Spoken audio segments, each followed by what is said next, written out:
Everyone deserves hope. That was the sentiment in my friend Ron Miller's heart long before he would start an organization called Timothy's Gift, which would give him the opportunity to prove he believed just that. In the summer of 1998, Dateline aired a special about a young boy in Florida by the name of Timothy Kane. Incarcerated in 1992 at the age of 14, Tim was charged with murder, tried as an adult, and given 2 life sentences despite having never touched a single victim.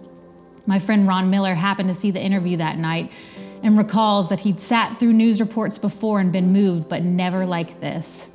Shortly after watching that news program, Ron sat down to write a letter to Tim that would unknowingly spark the beginning of a lifelong friendship and a personal mission working with attorneys and officials to pursue clemency for Tim. Miller's passion for Tim's story eventually led him and friend John Starnes, world-renowned gospel artist, to create a nonprofit organization in 2010 called Timothy's Gift. Few people would look out at a room full of criminals and choose to see their humanity and worth. Few people would view themselves on level ground with a convicted felon. And fewer still would risk loudly and deeply loving those the world has condemned to solitude. But Timothy's Gift is both initiating and successfully creating a shift in the prison system by daring to do just that. What began as a small group of people going into prisons, bringing encouraging messages through inspirational programs, teaching seminars, and visits, has blossomed into an organization with a household name among those in the highest positions of authority in the Florida Department of Corrections. In December of 2012, Timothy's Gift expanded to add art and entertainment aspect to its program options. In its few short years, Timothy's Gift has already presented over 160 programs to thousands of inmates and staff. The Hope Tour, made up of musicians, singers, and artists largely based out of Nashville, Tennessee, has become a vital part of voicing the message of Timothy's Gift.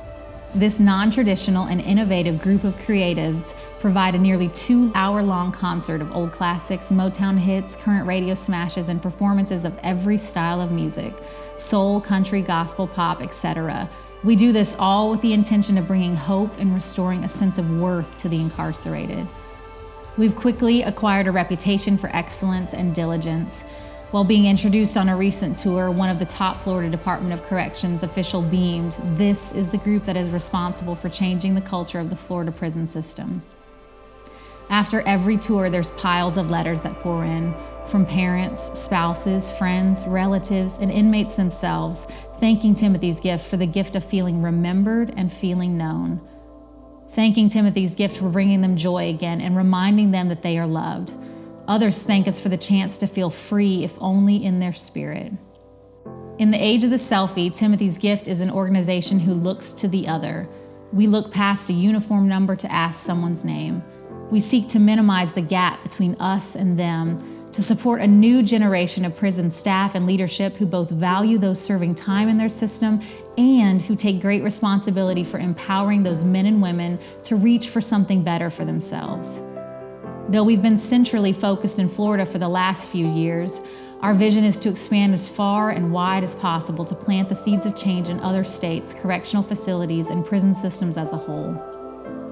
Ask any member of this life-giving organization why we do this, why we choose to travel thousands of miles on a bus, be away from our families, stay in modest hotels, take vacation days, all to spend a couple of hours with a sea of men and women in blue. Ask us that question and the answer will be the same and simple, because this is what love does.